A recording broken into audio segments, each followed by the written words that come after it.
Alright guys, today I'm finishing up the wheels and I wanted to show you how I managed to go from these wheels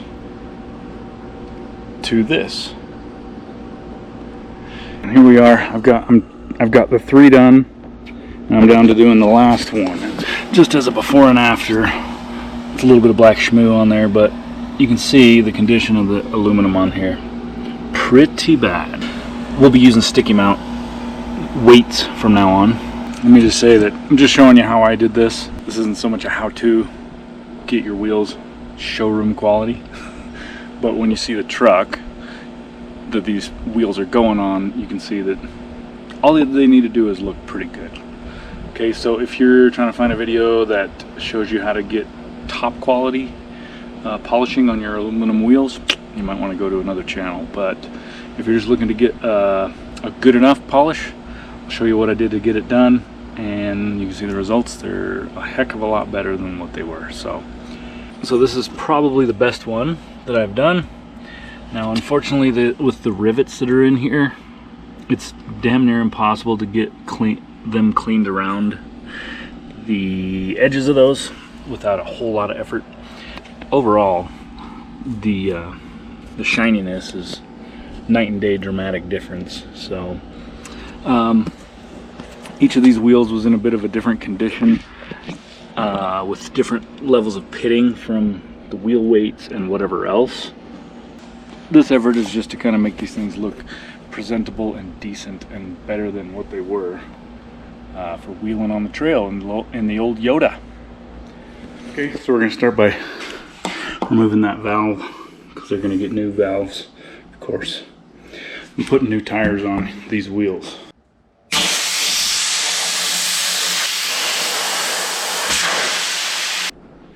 So you can see how rough these things are. Pretty bad, but they could be worse, right?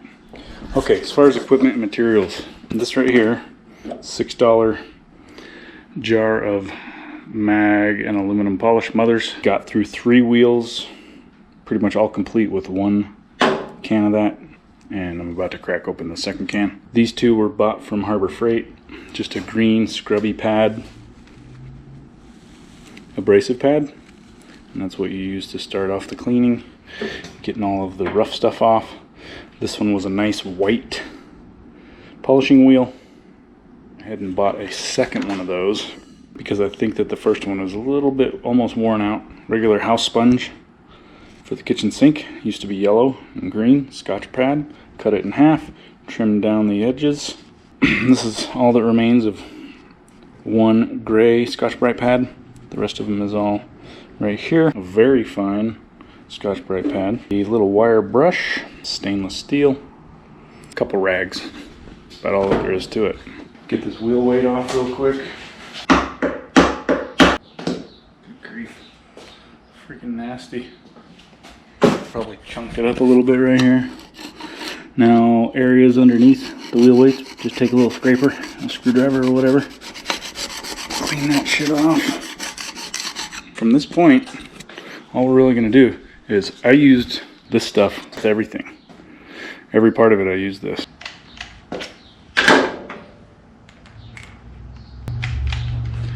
Kind of wish I'd have bought another one of these, but there isn't a Harbor Freight for a little ways away from here. But I did rotate it. I unscrewed it and flip-flopped it, which is the same thing as what I've done on both of these, just to get a new pattern. I've kind of been starting in the rivet area because it's the most problematic area for this particular set of wheels. Then I move down here to the dish, and then I try to finish off with the outer ring here. These BF Goodrich mud terrains unfortunately have a lip here that prevents you from being able to polish around the edge, so you're just gonna have to make do with that. But I did want to leave the tires on just for the ease of being able to work on them, having them weighted down. And the warmer it seems to get out, the smoother this stuff goes on, obviously. To avoid wasting any, just put some of that shit back on there.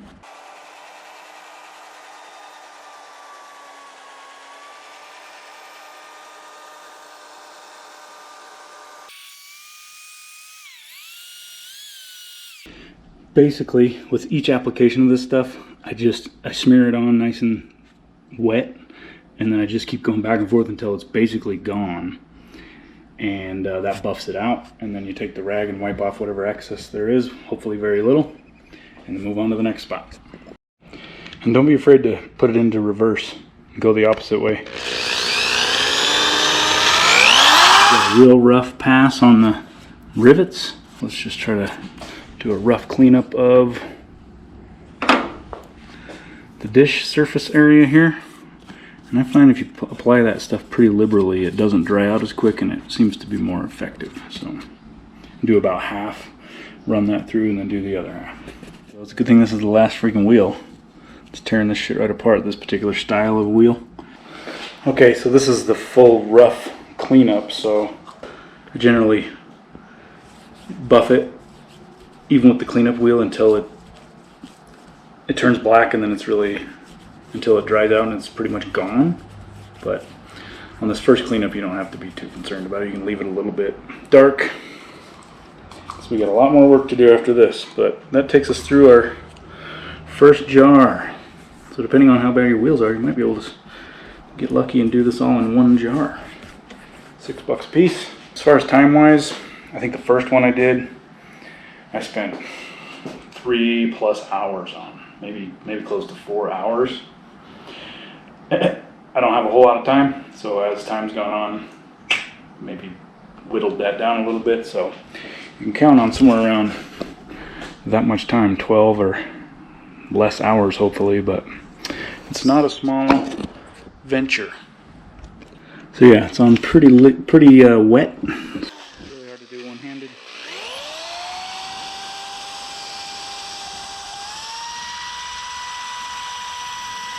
Fresh jar.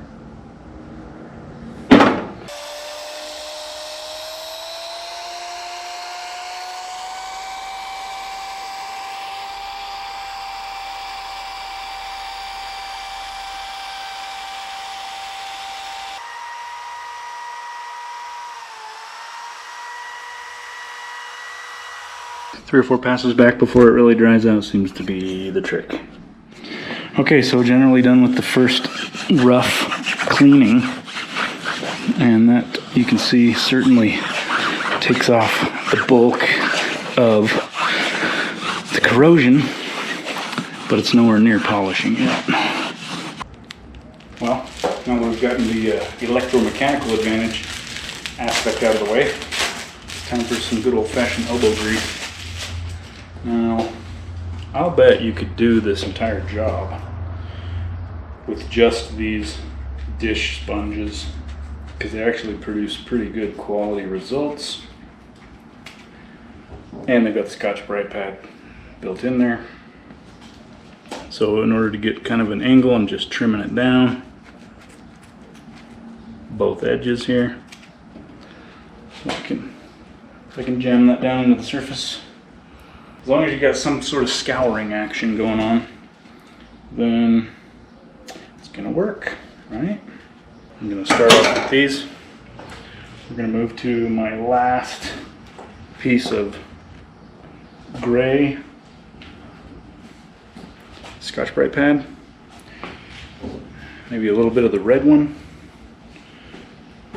And after that, it'll all be fully scuffed up.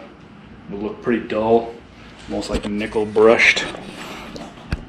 And this is just with the drill and the rough cleanup, so you can see how caked and nasty shit still is down in there. So we've got a lot of pitting and stuff to try to remove, but it's the same as it was before. Schmoo on here, right around the rivets in this wheel's case, and get to scrubbing. Try to go in about 1/4 of the diameter of the wheel, so that your stuff doesn't dry out too quick. Because once it starts drying out, then I think its polishing compound properties are diminished. That's all there is to it. Take that and just keep it scrubbing.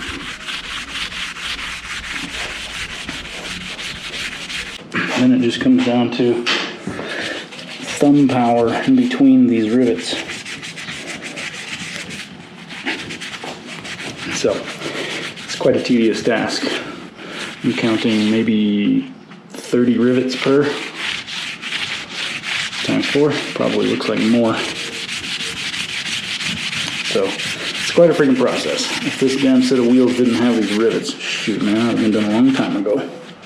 Just keep on going until the stuff dries out, basically.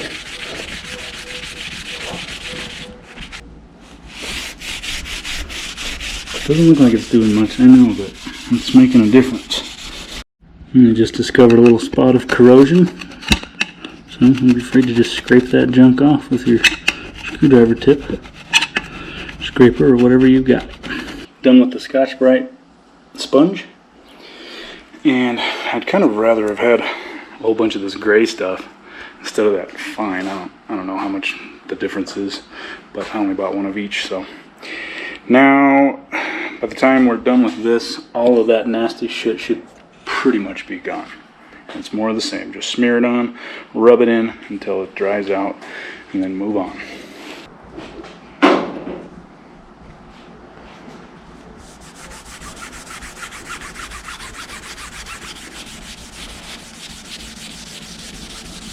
Sure, you could use sandpaper. I had some really fine 400 grit emery cloth that I used in a couple spots. So, you know, whatever you gotta use to clean shit up and get it freed up and get rid of the pits and whatever else you've got going on. It ain't gonna matter, because when you get to the polishing phase, it's gonna take care of all of it. Okay, so that's kind of the second phase, you could call it. Now we're gonna get in there and detail up all the little spots. Now I didn't use the wire brush on every one of the wheels, but I'm going to use it on this one. Down in here along this crack, this groove you could call it, and then around these rivets as well.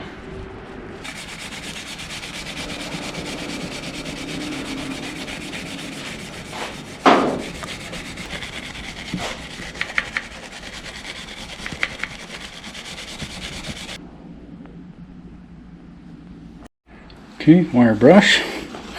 Phase done. Now let's just wiping it out. Took off quite a bit of the rusty corrosion down in there. The cleanup phase is done. Now we're moving into polishing. And shoot, even if you just stopped right here, it would be 100 times better, wouldn't it? Now, if you did leave it like this, it would just be scuffed up. And like I said, it looks like brushed nickel or whatever, brushed aluminum. And I don't know what we're going to do about coating them or maintaining them once they're all cleaned up like this. Would consider spraying them with some clear coat, but I'm certain that that'll just peel off and flake and start to look like crap, so I'm pretty reluctant to even do that. If I left it like this, I would be afraid that they would corrode much sooner than when they're polished. By polishing them out, you know, smooths out the pores, not the pores, but the surface. So I gotta do some more research, but I think just polishing them is going to be fine as long as I keep them cleaned and wiped down. Should last a long time. So let's move into the polishing phase. Good. That one bastard managed to get us through the whole job, pretty much. Same thing we've been doing.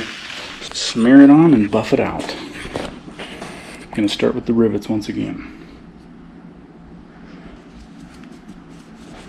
Now at this point I'm a good hour and 20 minutes into this one wheel, so it'll certainly be about a 3 hour, close to 3 hour per wheel situation. At a minimum. You can spend more time, you can spend all day on it if you want. Sucker gets noisy.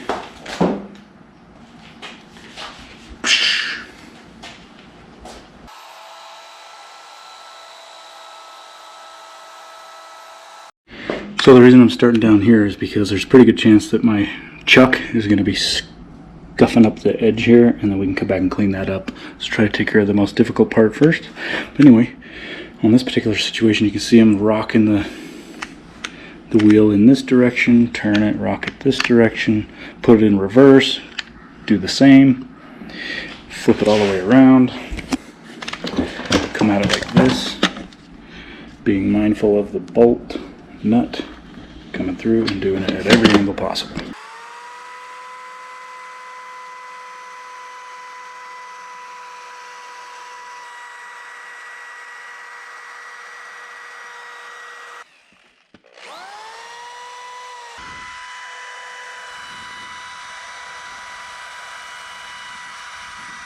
Okay, so the rivet area has got the preliminary polish done, and man, what a difference you can already see.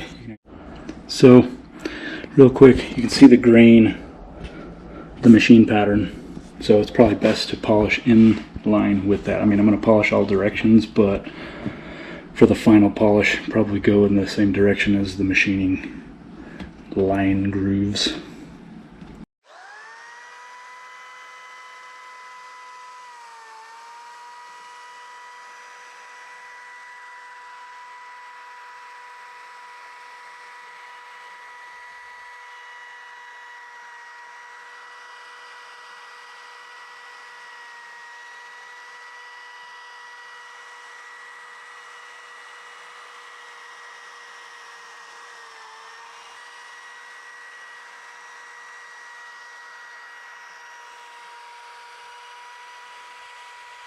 So now we're finally to the polishing phase, and this part is the most satisfying. So you get to watch it come to a mere finish before your very eyes. So don't bite off too much space and leave it on pretty thick and just run it until that shit's gone, and then you got yourself a nice, pretty well mirrored finished.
And so, well, there you have it.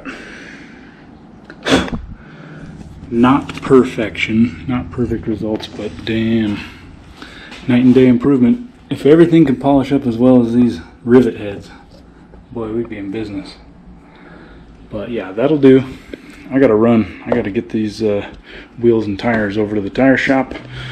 It's Saturday afternoon, so I can get these things mounted. Hopefully I can pick them up this afternoon. And then we will be, once these new Toyos are on those wheels, then we're in business to go ahead and install the new Old Man Emu 2.5, 3-inch lift suspension. So, that's a wrap. Check out these tires. Once I get these things mounted up, it's gonna look nice. Now you could get, you could spend all freaking day on this thing and take it as far as you want to get the results you're after. Use some different polishing attachments on your drill to get around these little tight crevices. Go inside each one of these holes, etc., etc. But you get the picture. It's gonna work. See you on the next one.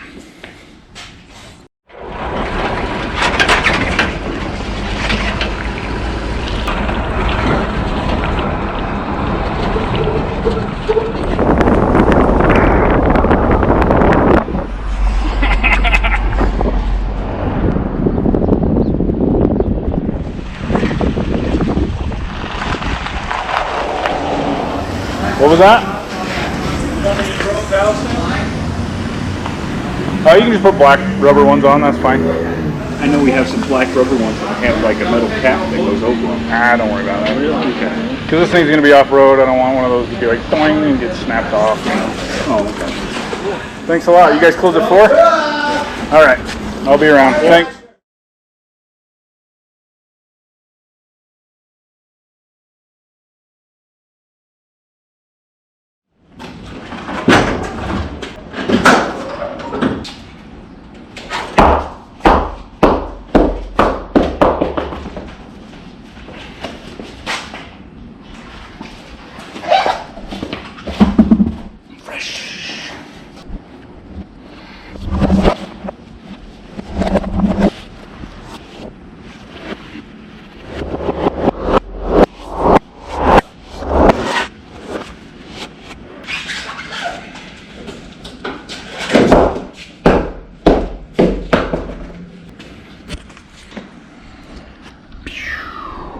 Pretty freaking nice, huh?